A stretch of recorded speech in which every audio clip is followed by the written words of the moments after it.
Vaughn De Leath. Vaughn De Leath, September 26, 1894, May 28, 1943, was an American female singer who gained popularity in the 1920s, earning the sobriquets the original radio girl and the first lady of radio. Although very popular in the 1920s, De Leath is obscure in modern times. De Leath was an early exponent and often credited as inventor of a style of vocalizing known as crooning. One of her hit songs, Are You Lonesome Tonight?, recorded in 1927, achieved fame when it became a hit for Elvis Presley in 1960. Early life. Born Leonore Vaughn De Leath in the town of Mount Pulaski, Illinois in 1894, her parents were George and Catherine Vaughn De Leath. At age 12, Leonore relocated to Los Angeles with her mother and sister, where she finished high school and studied music. While at Mills College, she began writing songs, but dropped out to pursue a singing career. She then adopted the stage name Vaughn De Leath. Her vocals ranged from soprano to deep contralto. De Leath adapted to the emerging, less restrictive jazz vocal style of the late 1910s and early 1920s. Music career. In January 1920, inventor and radio pioneer Lee DeForest brought her to the cramped studio of his station, 2XG, located in New York City's World's Tower, where De Leath broadcast Swanee River. Although not, as is sometimes stated, the first broadcast of live singing, she established herself as a skilled radio performer, and DeForest would later note, she was an instant success. Her voice and her cordial, unassuming microphone presence were ideally suited to the novel task. Without instruction, she seemed to sense exactly what was necessary. According to some historical accounts of this incident, having been advised that high notes sung in her natural soprano might shatter the fragile vacuum tubes of her carbon microphone's amplifier, De Leath switched to a deep contralto and in the process invented crooning, which became the dominant pop vocal. By 1921, in the formative years of commercial radio, De Leath began singing at WJZ in Newark, New Jersey, a station later known as WAPK in New York City. She also performed on the New York stage in the early to mid-1920s, but radio became her primary medium, and she made a name for herself as a radio entertainer. Her recording career began in 1921.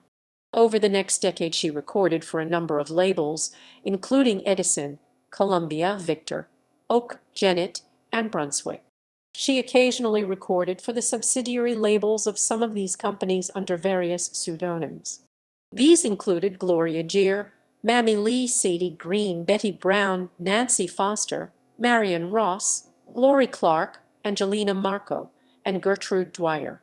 De Leath had a highly versatile range of styles, and as material required could adapt as a serious balladeer, playful girl, vampish coquette, or vaudeville comedian. De Leath also recorded songs for silent films and composed songs such as Oliver Twist, written by the singer herself for the 1922 silent film Oliver Twist. De Leath's recording accompanists included some of the major jazz musicians of the 1920s, including cornetist Red Nichols, trombonist Miff Mole, guitarists Dick McDonough and Eddie Lang, and bandleader Paul Whiteman. She demonstrated a high level of instrumental ability on the ukulele and occasionally accompanied herself on recordings, including the 1925 hit Ukulele Lady, which was used in the 1999 film The Cider House Rules. In performance, she played banjo, guitar, and piano. In 1925, she narrated and sang on a Macing Hybrine ukulele instruction record for the Victor label. In 1923, she became one of the first women to manage a radio station, WDT, in New York City, over which she also performed and led a 60-piece orchestra. In 1928, she appeared on an experimental television broadcast and later became a special guest for the debut broadcast of the Voice of Firestone radio show. She also was one of the first American entertainers to broadcast to Europe via transatlantic radio transmission.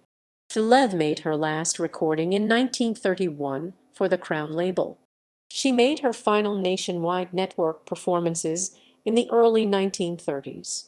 In her waning years, she made radio appearances on local New York stations, including WBEN in Buffalo. Marriages, career decline, and death. De Leath was married twice.